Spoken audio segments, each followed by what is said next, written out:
luar kehendak Allah Subhanahu wa taala. Ini di luar takdir Allah Subhanahu wa taala. Orang kalau mengucapkan ucapan seperti ini, maka dia telah murtad, keluar dari Islam. Karena semuanya tentu saja atas kehendak Allah Subhanahu wa taala. Semuanya berkat takdirnya Allah Subhanahu wa taala. Barang siapa yang mengatakan ini semua terjadi tanpa kehendak Allah Subhanahu wa taala, maka dia telah keluar dari Islam. Ada kejadian menimpa umat misalnya, oh ini bukan takdirnya Allah Subhanahu wa taala. Orang yang punya etikat seperti ini saja dia bisa kufur, apalagi sampai terucap di mulutnya. Contoh yang terjadi di Gaza sekarang, ini di luar kehendak Allah ini. Orang seperti ini pasti telah kufur dari Islam, telah murtad akidahnya. قال لو شهد عندي الأنبياء أو الملائكة أو جميع المسلمين بكذا ما قبلتهم والعياذ بالله. هذا كفر والعياذ بالله. يعني لو جاء عند شهد النبي أو رسول ما بأقبل شهادتهم أو جميع المسلمين ما صدق ما بيصدق ولا أحد منهم. هذه ردة والعياذ بالله. كيف لمن شهد الله له بالصدق والأمانة كيف تقول هذا فيه؟ هذا أنت بتكذيبك لهم تكذيب لله. من كذب نبيا كذب الله سبحانه وتعالى. أو جميع المسلمين، لأن جميع المسلمين لا يجتمعون على ضلالة. من كذب جميعهم فقد كفر والعياذ بالله. أو قال لا أفعل كذا وإن كان سنة. شوف السواك سنة، قال لا أفعله وإن كان سنة بقصد الاستهزاء، بقصد الاستخفاف، نسأل الله العافية والسلام. قصد الاستخفاف، إذا قصد الاستخفاف أو الاستهزاء بسنة النبي محمد صلى الله عليه وسلم، بسنة ثابتة عن النبي محمد صلى الله عليه وآله وسلم، فقد كفر وخرج عن الإسلام. أو وراء السنة تأكل باليد، قال إيش القاذورة هذه؟ إيش هذه؟ السنة هذه قاذورات. نسب شيء إلى النبي محمد كان يفعله، نسبه للاستقذار. هذا خروج عن الإسلام. وإن صلى وصام، لأن الاستخفاف بالنبي محمد أو بنبي أو رسول أو نسبة الاستقذار للنبي محمد صلى الله عليه وسلم ذاك خروج عن الإسلام. نقول شوف هذا سنة،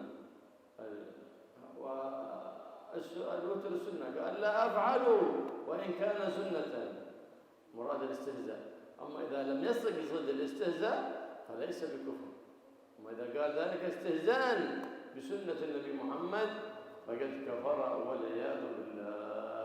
أو قال لو كان فلان نبيا ما آمنت به. حتى لو كان نبي فلان، لو كان نبي أنا مبعوث منه. كذلك هذا فيه استهزاء وفيه عناد. فما كان فيه استهزاء أو تحقير ما عظم الله فذاك كفر والعياذ بالله. Atau orang tadi berkata, seumpama para nabi bersaksi mengenai hal ini, aku tidak akan menerima persaksian mereka, aku tidak akan percaya. Jadi ucapan ini menyebabkan orang murtad, keluar dari Islam. Karena bagaimana dia tidak percaya pada para nabi, padahal Allah SWT mensaksikan bahwa para nabi itu orang yang jujur dan amanah. Mendustakan mereka sama dengan mendustakan Allah Subhanahu wa taala. Atau dia berkata, meskipun seluruh orang Islam bersaksi untuk masalah hal ini, aku tidak akan menerima persaksian mereka. Ini sama. Kenapa? Karena orang Islam ini tidak akan sepakat untuk hal-hal yang buruk. Tidak akan sepakat untuk hal-hal yang salah. Atau aku tidak akan melakukan hal seperti ini meskipun sunnah. Ini ucapan yang menyebabkan orang murtad. Kalau itu tujuannya untuk merendahkan. Contoh siwak. Siwak itu sunnah, kenapa nggak diamalkan? Meskipun sunnah nggak akan aku amalkan. Nah, kalau tujuannya merendahkan, maka itu bisa menyebabkan dia keluar dari Islam. Kenapa? Karena itu sunnah yang Sunnah yang nisbatnya pada Nabi Muhammad SAW. Seluruh sunnah yang nisbatnya benar pada Nabi Muhammad SAW, kalau diremehkan itu bisa menyebabkan kufur. Seperti salat witir misalnya. Salat witir itu sunnah, amalkan. Enggak bakal mengamalkan. Dengan tujuannya merendahkan, maka dia kufur. Adapun kalau tujuannya tidak merendahkan, maka tidak sampai kufur. Contoh lain, menghinakan sunnah yang sabit dari Nabi Muhammad SAW. Makan dengan tangan, ini sunnah. Makanya dia bilang, makan langsung dengan tangan itu menjijikkan. Nah, ini berarti merendahkan sunnah yang sabit dari Nabi Muhammad SAW, yang tetap dari Nabi Muhammad SAW. Atau merendahkan nabi dari para nabi atau dari para rasul, ini sama bisa menyebabkan orang keluar dari Islam. Atau dia berkata, mau fulan itu nabi, aku tidak akan beriman kepada dia. Ini juga ucapan yang bisa menyebabkan seseorang keluar dari agama Islam. أو أعطاه عالم فتوى. شوف هذا حكم الشرع، هذه فتوى، هذا حكم الشرع. فنظر في الحكم وقال أي شيء هذا الشرع، يريد الاستخفاف واحتقار الشرع. هذا هو. إيش هذا الشريعة؟ إيش هذه شريعة، هذه ظالمة، هذا كفر والعياذ بالله. أو قال لعنة الله على كل عالم، مريدا الاستغراق الشامل لأحد الأنبياء، فهذا كفر. هل تدري أن العلماء ورثة الأنبياء، والعلماء هم الأنبياء والرسل، وما أخذ العلم إلا عن الأنبياء والرسل.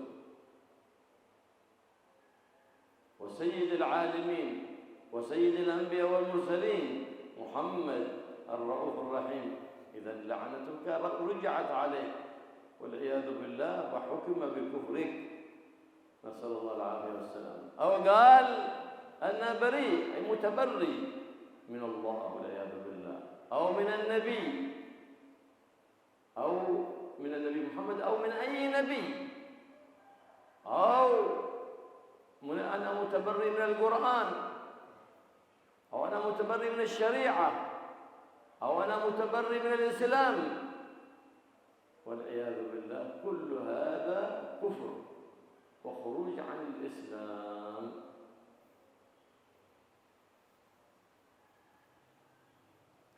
Atau ketika dia diberi fatwa, diberi penjelasan hukum oleh seorang yang alim. Ini hukum ini, hukumnya syariat ini. Lalu dia berkata, masa syariat seperti ini? Ini hukum apa ini?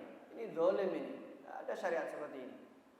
Orang yang berkata seperti ini berarti dia telah kufur, keluar dari agama Islam. Atau dia berkata, semoga laknat Allah kepada seluruh orang yang alim. Dia memasukkan seluruh orang alim, termasuk para nabi. Ya, ini berarti kufur. Kenapa? Karena ulama itu ya para nabi dan rasul, mereka orang-orang alim. Kenapa? Karena para ulama mereka lah pewaris nabi dan rasul.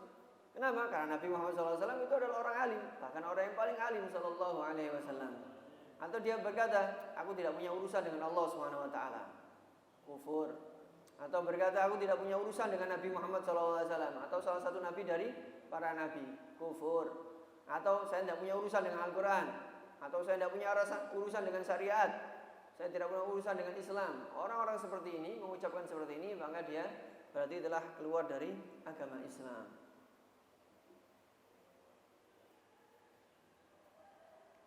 نعم، كذلك من الردة القولية. أو قال بحكم حكم به من أحكام الشريعة، أي ما شرعه النبي محمد صلى الله عليه وسلم من الأحكام، قال ليس هذا الحكم، أي ليس هذا المحكوم به هو الحكم الشرعي، أنكر حكما شرعيا، أو قال لا أعرف الحكم، حال كونه في الحالتين مستهزئا بحكم الله سبحانه وتعالى. إذا قال لا أعرف الحكم بعد ما حكم عليه قاضي، أنا ما أعرف هذا الحكم، حكم عليه قاضي شرعي، أنا ما أعرف الحكم، مبتوع بحكم شرعي، أو قال ذلك مستخفا بالشرع، أو قال هذا الحكم الشرعي لا يعتد به ولا يعتبر، هذا كان زمان، أما الآن لا يعتد به، تغير الزمان الآن إسلام مودرن، أنتم عادوا لا زلتم في الإسلام القديم، مستخفا بذلك الحكم الشرعي فإنه يرتد والعياذ بالله. Atau seseorang mengatakan setelah dia diberi keputusan dari keputusan syariat Islam, dia mengatakan ini bukan hukum ini. Hukum apa seperti ini? Ini bukan hukum syariat ini. Padahal itu benar-benar hukum dari hukum syariat Islam. Maka dia telah kufur. Atau dia mengatakan setelah diberi keputusan oleh qadhi, dia berkata, saya tidak tahu hukum apa seperti ini. Saya tidak tahu ada hukum seperti ini. Dengan tujuan merendahkan, maka dia murtad, keluar dari agama Islam. Atau dia berkata, ini sudah tidak layak hukum ini. Ini hukum harusnya zaman dulu ini. Sekarang sudah modern, harusnya Islam harus lebih modern. Ini sama, ucapan seperti ini bisa menyebabkan orang keluar dari Islam. Kadzalika idza qala wa qad mal'a wi'a'an wa huwa yu'a ظرف فقال كأسا دهاقا، قال كأسا دهاقا بقصد الاستخفاف أو الاستهزاء بنعيم الجنة، هذا كفر والعياذ بالله. ما معنى كأسا دهاقا؟ يعني ممتلئة بالشراب، هذا الكأس، فقاله قوله لو كان خمر والعياذ بالله يقول كأسا دهاقا، هذا كفر، يعني استهزاء بنعيم الجنة، قصد الاستهزاء، أي استخف بما وعد الله به المؤمنين في الجنة من الشراب الهني، كأسا دهاقا أي مملوءة، أي شربها شرابا هنيئا.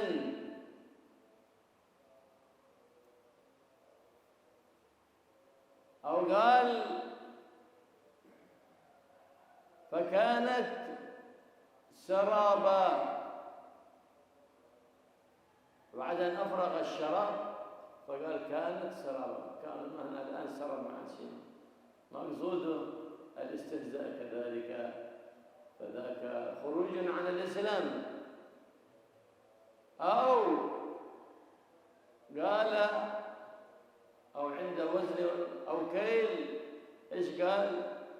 وإذا كالوهم أو وزنوهم يخسرون، كل ذلك بقصد الاستخفاف أو الاستهزاء. أو عند رؤية جمع، يعني اشترى شيء موزون أو وإذا كانوا موزونهم يخسرون. أو عند رؤية جمع مجتمعين في مكان، مزدحمين في دخول محل أو خروج منه، يعني زحمة عند الخروج من المسجد أو الخروج من الحول من مكان ما، رأى ازدحام، فقال هذه الآية وحشرناهم فلم نغادر منهم أحدا، بقصد الاستخفاف أو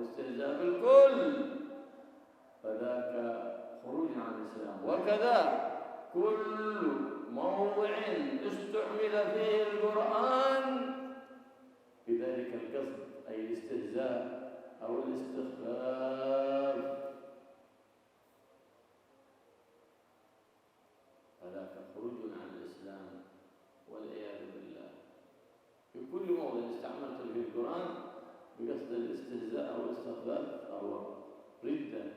فإن كان بغير ذلك القصد أي بغير قصد الاستهزاء والاستخفاف فلا يكفر. لكن قال الشيخ أحمد بن حجر مراد به الحجر بن حجر الهيثمي لا تبعد حرمته لا تبعد حرمته. الشيخ بن حجر هذا العلامة العالم المكي المعروف الذي دفن في مكة وكان من كبار العلماء الأعلام أهل التقوى وأهل الورع في الدين.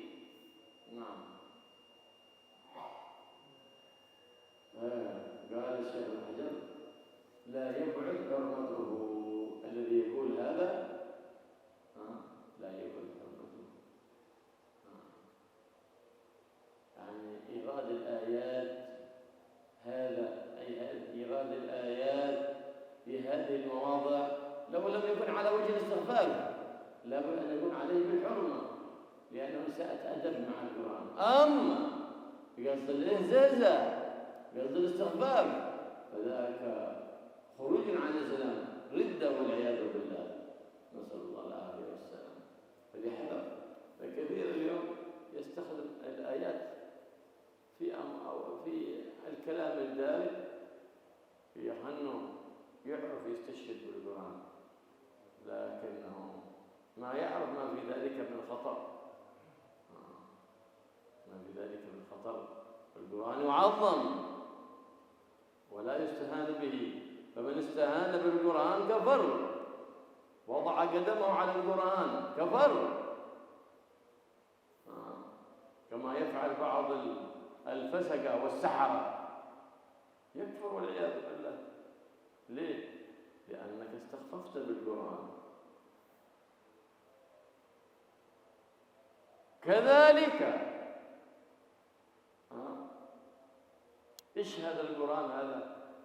الكاسيت في القرآن في المساجد هذا إيش هذا؟ الإزعاج هذا كذلك يتنبه من ذلك. لأنهم الآن صاروا يشغلون القرآن في السماعات بصوت مزعج حتى يتأذى المريض فيقولون هذا القرآن. لكنكم تسببتم في إهانة القرآن لأن كثير من الناس يضيق من الصوت هذا وربما تلفظ بألفاظ محرمة أو توحي بالكفر. بسبب من؟ بسببك أنت يا جاهل الذي رفعت القرآن بهذا الصوت وظننت أنك تحسن عملا وذاك من إساءة العمل أراد خيرا ففعل شرا. لماذا؟ لجهله وحمقه.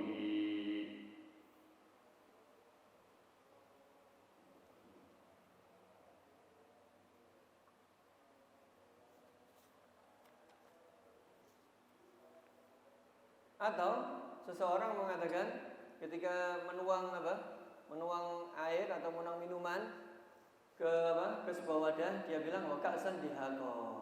Dan dan gelas itu ayat Al-Qur'an, wa ka'san dihaqa artinya dan gelas-gelas yang diisi penuh oleh minuman. Dia menggunakan ayat itu dengan tujuan untuk main-main. Seakan-akan minumannya dia itu sama seperti di surga. Ini sama dengan kufur, keluar dari Islam dengan tujuan Dengan tujuan main-main. Jadi kenapa dia meremehkan hal-hal yang dijanjikan oleh Allah Subhanahu wa taala?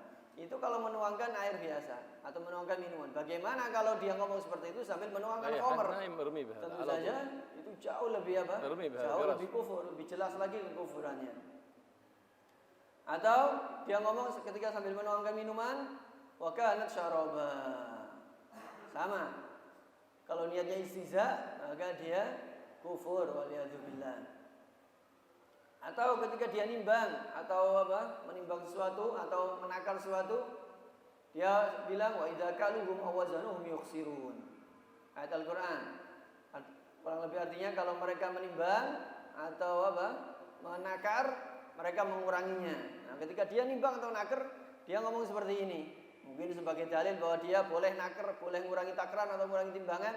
Selama itu tujuannya istihza, maka itu menyebabkan dia keluar dari Islam.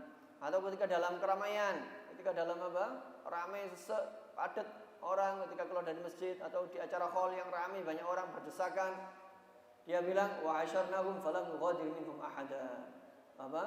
Mengutip ayat Al-Qur'an, Allah SWT berfirman, aku mengumpulkan mereka dan tidak ada yang lepas dari mereka satupun.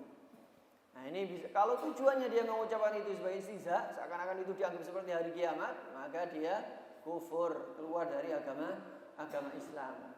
Intinya, setiap ayat di Al-Qur'an yang digunakan untuk bahan bercandaan atau bahan tertawaan atau dengan tujuan merendahkan Al-Qur'an, maka itu bisa menyebabkan orang keluar dari Islam. Adapun kalau tujuannya bukan untuk menertawakan, maka tidak kufur. Terus apa hukumnya? Menurut Imam Ibnu Hajar, hukumnya potensi untuk haram sangat besar. Potensinya untuk haram sangat dekat. Ya, Ibnu Hajar ini ulama yang luar biasa. Ulama dari Mekah dan wafat dimakamkan di Mekah. Pembesar ulama di zamannya.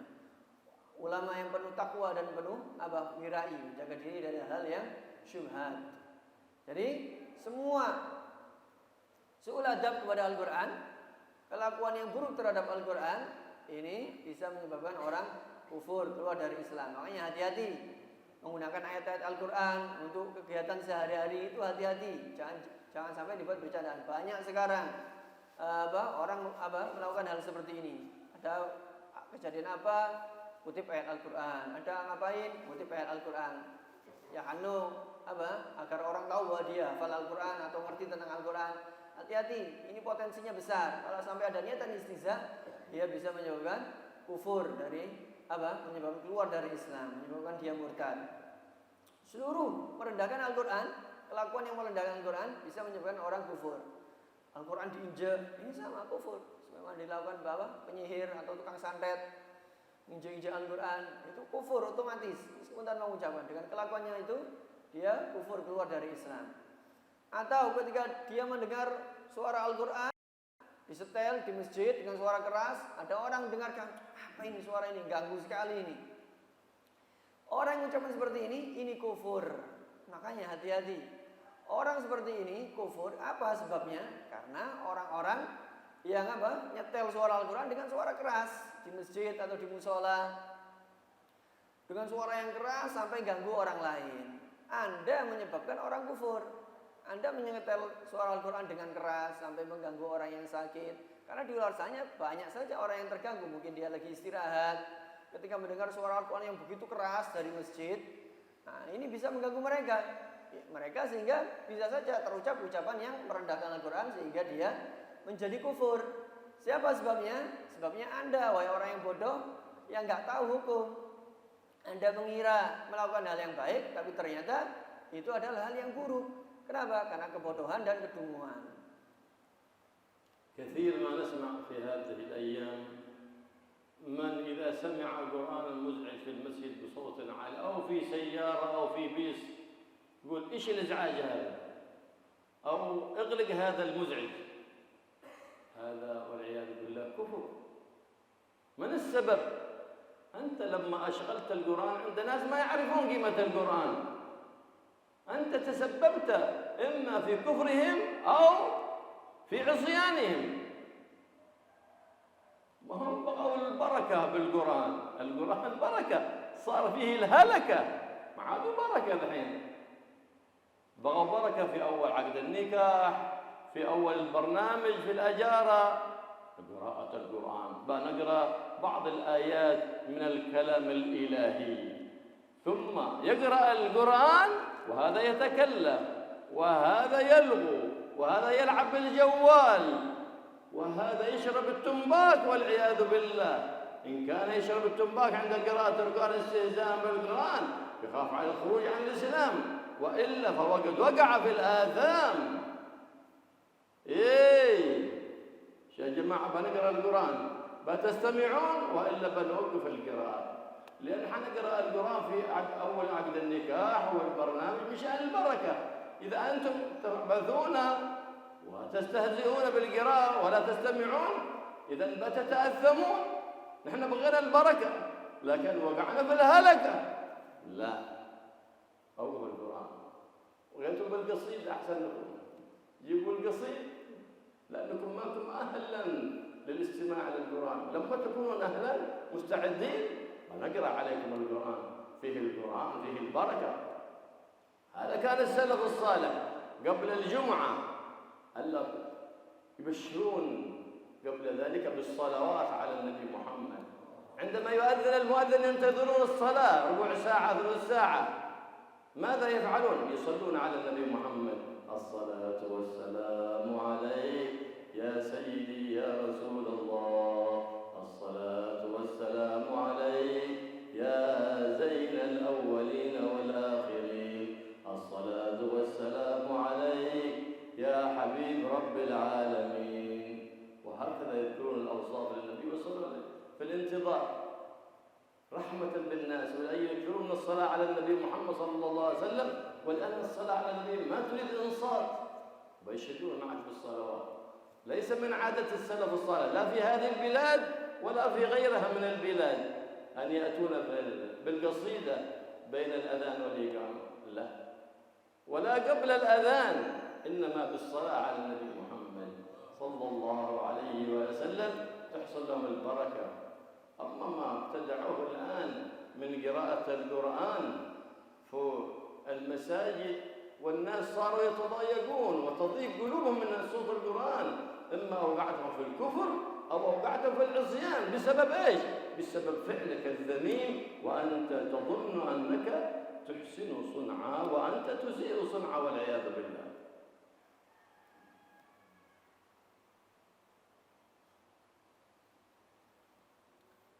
Banyak, kata beliau, sering saya mendengar orang ketika mendengar suara Al-Quran di masjid yang disetel dengan suara yang keras, atau mendengar suara Al-Quran yang disetel di mobil dengan suara yang keras, banyak orang yang berkata, apa ini, ganggu ini. Ini ucapannya mengkhawatirkan. Sudah matikan itu, matikan saja itu. Suara Al-Quran pada disetel. Ini ucapannya mengkhawatirkan. Bisa menyebabkan dia kufur atau menyebabkan dia melakukan haram. Apa sebabnya? Sebabnya Anda yang menyetel dengan suara yang keras, itu Anda yang menyebabkan orang jatuh kepada kekufuran atau melakukan hal-hal yang haram. Anda tujuannya apa? Menyetel Al-Quran dengan suara yang kencang seperti itu, ingin mendapatkan berkah. Tapi ketika orang yang mendengarkan tidak mengerti nilainya Al-Quran sehingga merasa sumpek dengan suara Al-Quran, maka itu bukan berkah, tapi kehancuran malah. Sebabnya siapa? Sebabnya Anda yang menyetel suara Al-Quran dengan suara yang keras. Dalam acara pernikahan atau dalam acara walimah atau acara apapun, sebelum memulai inti acara dibacakan dulu Al-Quran. Mari kita dengarkan kalam ilahi sebelum mulai agar kita mendapatkan berkah. Tapi begitu dibaca Al-Quran, yang satu mainan HP, yang ini ngobrol, yang ini ngerokok. Ngerokok di depan orang baca Quran, kalau tujuannya istihza, kufur. Atau tujuannya bukan istihza, berarti haram. Di acara-acara yang dibacakan Al-Quran, yang seperti itu keadaannya, ada yang ngobrol, main HP, ngerokok, tapi gak dengarkan Al-Quran. Ini acaranya bukan diberkahi Al-Quran, malah bisa mendapatkan kualat, malah bisa kualat oleh Al-Quran. Seharusnya di acara-acara seperti itu, kalau mau dibacakan Al-Quran, didengarkan dengan baik. Hadirin, ini mau dibacakan Al-Quran, tolong didengarkan. Kalau nggak mau mendengarkan, mending nggak usah membaca Al-Quran. Karena Al-Quran harus didengarkan ketika dibaca. Kalau memang tidak mau mendengarkan, lebih baik dibacakan qasidah saja di acara-acara itu. Jangan dibacakan Al-Quran. Kenapa? Karena orang-orangnya masih belum layak untuk mendengarkan Al-Quran. Kalau mereka layak mendengarkan Al-Quran, mereka tahu nilainya Al-Quran, mereka akan mendengarkan. Baru setelah itu mendapatkan berkah dari Al-Quran. Kalau enggak, justru kualat Al-Quran. Orang-orang soleh zaman dahulu adatnya ketika menunggu antara adzan dan iqamat atau sebelum adzan yang mereka baca adalah sholawat. Apa? Assalatu wassalamu alaik ya sayyidi ya Rasulullah. Assalatu wassalamu alaik ya zainal awwalin wal akhirin. Assalatu wassalamu alaik ya habib rabbil alamin. Itu yang dibaca mereka. Tujuannya apa? Agar orang-orang tidak sampai dosa atau kufur. Karena sholawat ketika dibacakan tidak harus didengarkan. Berbeda dengan Al-Quran. Kalau dibacakan tidak harus ada yang mendengarkan. Dan juga kata beliau perlu diketahui bukan adatnya ulama salaf membaca qasidah antara adzan dan iqamat. Baca qasidah apapun, pujian atau qasidah antara adzan dan iqamat itu bukan adatnya salaf. Yang dibaca adatnya salaf adalah membaca sholawat. Jadi hati-hati Quran yang disetel di masjid, lalu orang merasa sumpek dengan bacaan itu, akhirnya mengucapkan ucapan yang enggak pantas. Nah, sebabnya adalah orang yang nyetel Quran dengan suara keras itu, yang dia mengira berbuat baik, tapi sejatinya dia melakukan hal yang buruk. Allah yuthabbit al-iman fi qulubina wa hina muslimin wa mithal mu'minin wa yahshurna fi zumratir raufir rahim Muhammad sallallahu alaihi wasallam.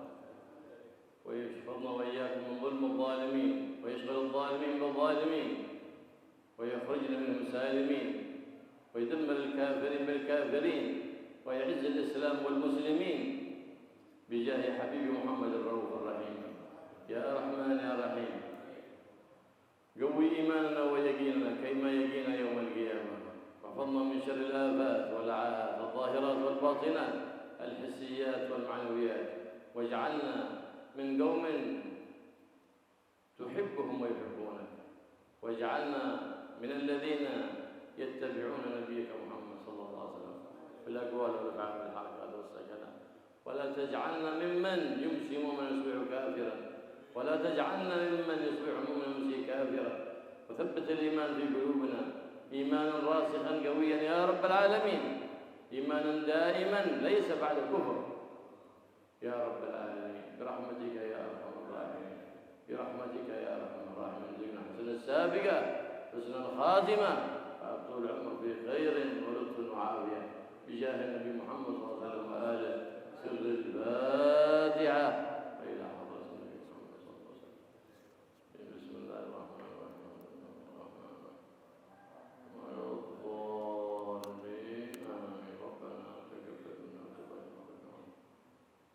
اللهم يا كافر